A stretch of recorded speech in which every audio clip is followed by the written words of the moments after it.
warahmatullahi wabarakatuh. Berjumpa lagi dengan Ibu Noe di pelajaran kimia kelas 11. Oke, pada pertemuan kali ini kita akan melanjutkan pelajaran yang sebelumnya, yaitu pada pertemuan sebelumnya kita sudah belajar tentang senyawa hidrokarbon, yaitu sifat khas dari senyawa hidrokarbon. Nah, pada pertemuan kali ini kita akan belajar pengelompokan hidrokarbon. Langsung ke materinya. Materi-materi yang akan kita pelajari pada pertemuan kali ini yaitu terdiri dari dua, yaitu pengelompokan hidrokarbon berdasarkan bentuk rantai karbonnya, yaitu dikelompokkan menjadi dua, yaitu karbon alifatis dan karbon siklis.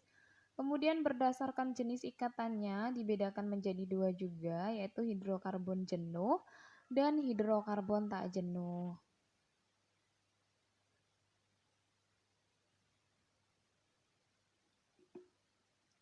Pengelompokan hidrokarbon.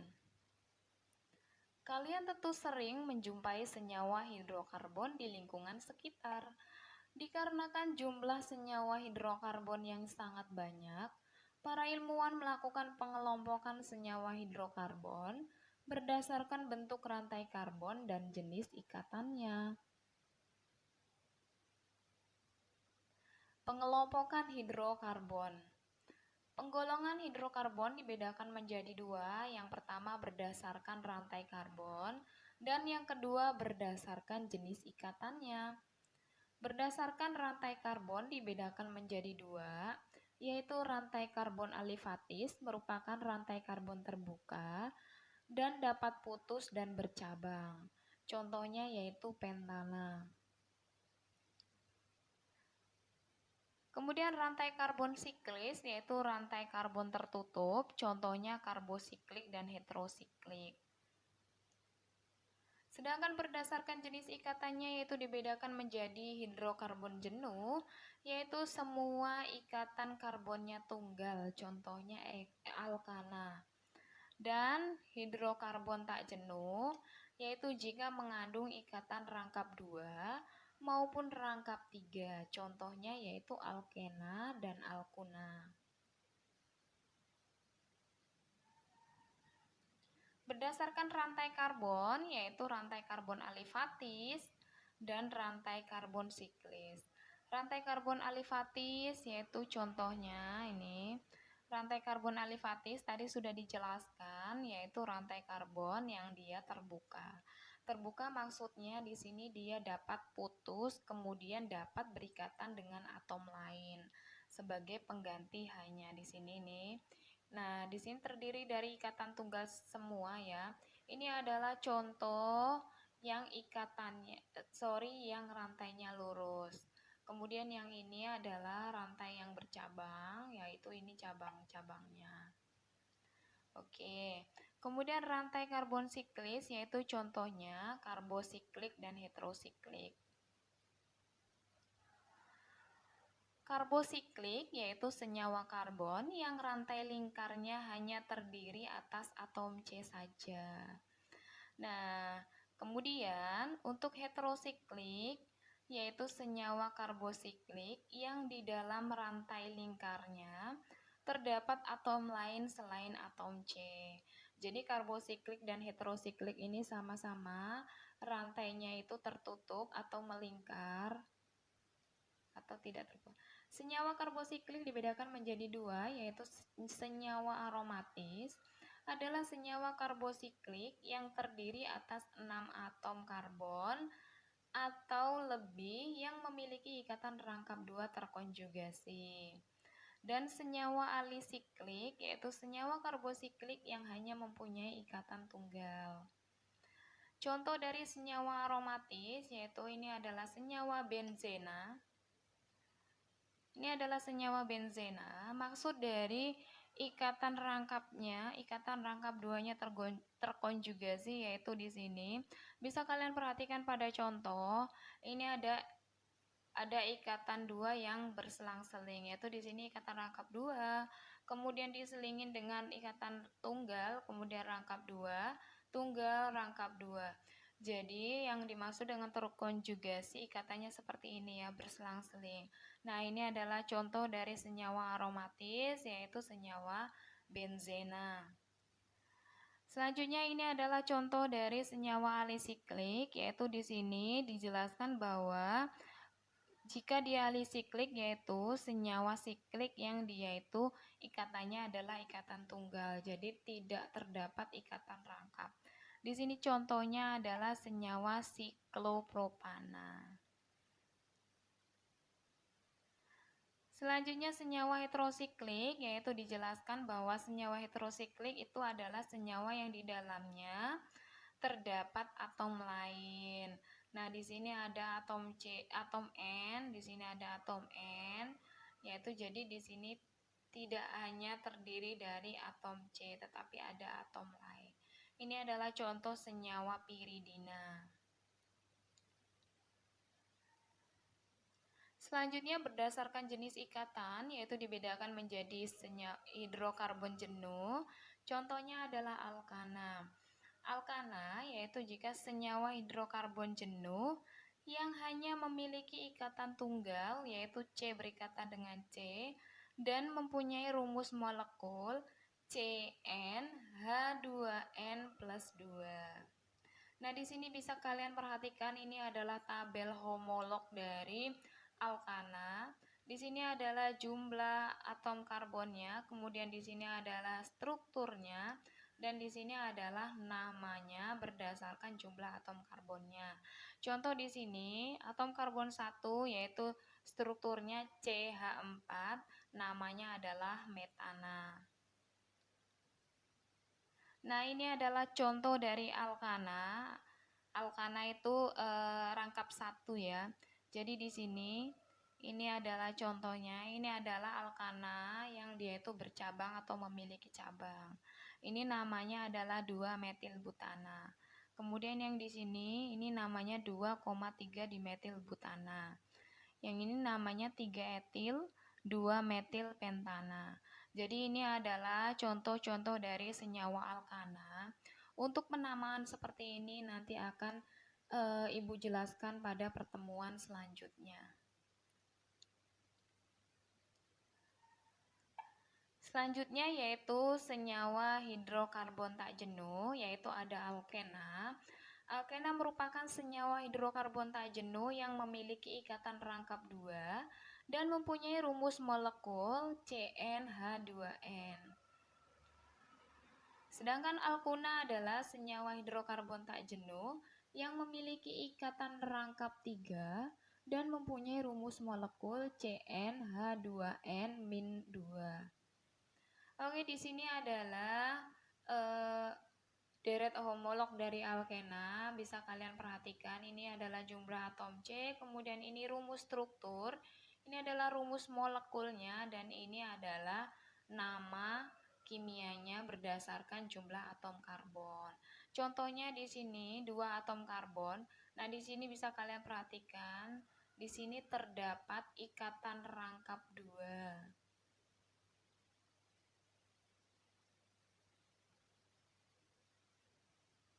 Selanjutnya, ini adalah deret homolog dari alkuna. Ini adalah rumus strukturnya, kemudian rumus molekul dan nama kimianya. Nah, di sini bisa kalian perhatikan, di sini terdapat ikatan rangkap 3-nya. Oke, selanjutnya keisomeran senyawa hidrokarbon. Pada senyawa hidrokarbon, kamu tentu dapat menjumpai satu rumus kimia yang dapat dibuat dalam beberapa rumus struktur. Hal ini disebut keisomeran. Isomer merupakan senyawa-senyawa yang mempunyai rumus kimia sama, tetapi rumus strukturnya berbeda, atau cara terikat atom-atomnya itu berbeda. Pada senyawa hidrokarbon terdapat 3 jenis keisomeran, yaitu yang pertama isomer rangka, di mana isomer yang terjadi karena adanya perbedaan rantai induk. Jadi rantai induknya berbeda, tetapi rumusnya sama ya, rumus molekulnya sama. Oke, di sini Kita perhatikan contohnya, yaitu di sini Ibu punya 3 contoh. Yang pertama adalah N-pentana, kemudian ada 2 metil butana, dan ada 2,2 dimetil propana. Yang pertama, bisa kalian perhatikan untuk induknya, yaitu adalah rantai yang paling panjang, kita beri nomor atau kita hitung. Ini adalah yang pentana, ini adalah rantai panjang yang tidak memiliki cabang ya. Jadi di sini bisa kalian perhatikan ada 1, 2, 3, 4, 5. Jadi di sini ada 5 atom karbon, yaitu makanya nama induknya adalah pentana. Kemudian untuk contoh yang kedua di sini, ini adalah rantai induknya, yaitu terdiri dari 4 atom karbon, 1, 2, 3, 4. Sehingga namanya adalah butana.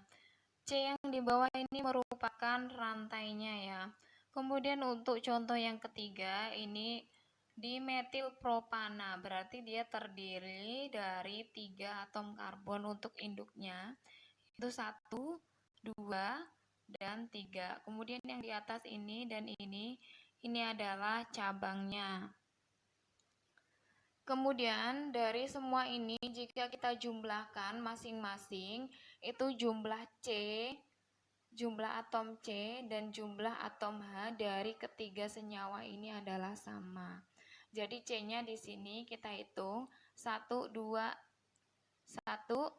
3, 4, 5. Berarti C5, kemudian hanya ada 3 ditambah 2, 5, kemudian ditambah 2, 12, ditambah 3 berapa? 20, 22. Berarti di sini namanya rumusnya yaitu C5H22. H12. Salah hitung ya Ibu ya. Oke, paham ya?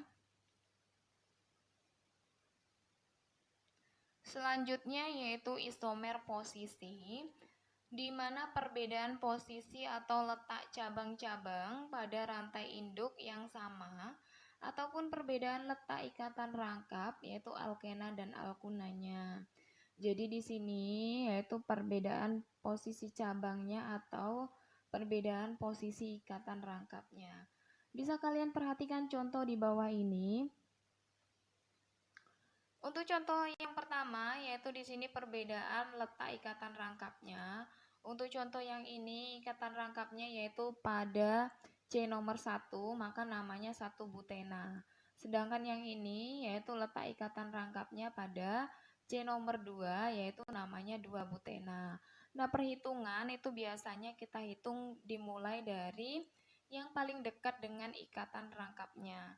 Jadi kalau untuk yang ini hitungnya dari sini C1 ini, C kedua 3, 4. Nah, ini ikatan rangkapnya ini terletak pada atau terikat pada C nomor 1 sehingga namanya 1 butena.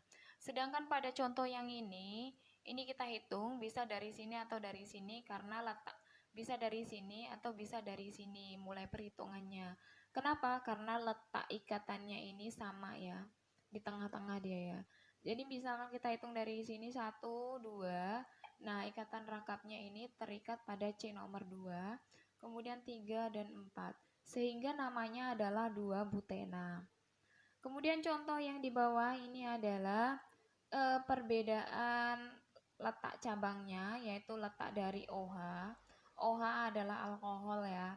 Nah, di sini perhitungan itu kita hitung C-nya dimulai dari yang paling dekat dengan cabangnya.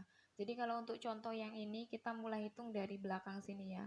1, 2, 3, 4. Jadi OH atau cabangnya terletak pada C nomor 1 sehingga namanya 1 butanol.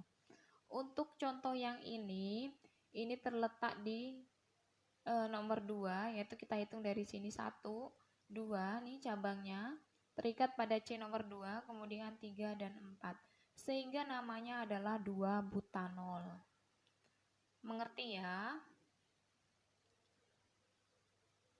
Selanjutnya isomer geometri, yaitu di mana isomer yang terjadi karena tidak adanya rotasi bebas pada ikatan tunggal C berikatan dengan C dan tidak bebas pada ikatan rangkap 2. Yaitu terdiri dari 2 isomer cis di mana atom atau gugus atom berada pada posisi yang sama. Kemudian isomer trans, yaitu atom atau gugus atom sejenis, berada pada sisi yang berlawanan. Kalian perhatikan contohnya. Ini adalah contoh untuk cis, yaitu gugus atom yang sama. Di sini CH3, CH3 berada pada posisi yang sama. Kemudian untuk trans, yaitu nih gugus yang sama dia terletak berlawanan atau berseberangan. Paham ya untuk keisomeran? Oke, sekian materi yang kita pelajari pada pertemuan kali ini. Semoga bermanfaat. Jangan lupa subscribe channel ini, komen, like, dan share materi ini. Oke, Ibu akhiri. Wassalamualaikum warahmatullahi wabarakatuh.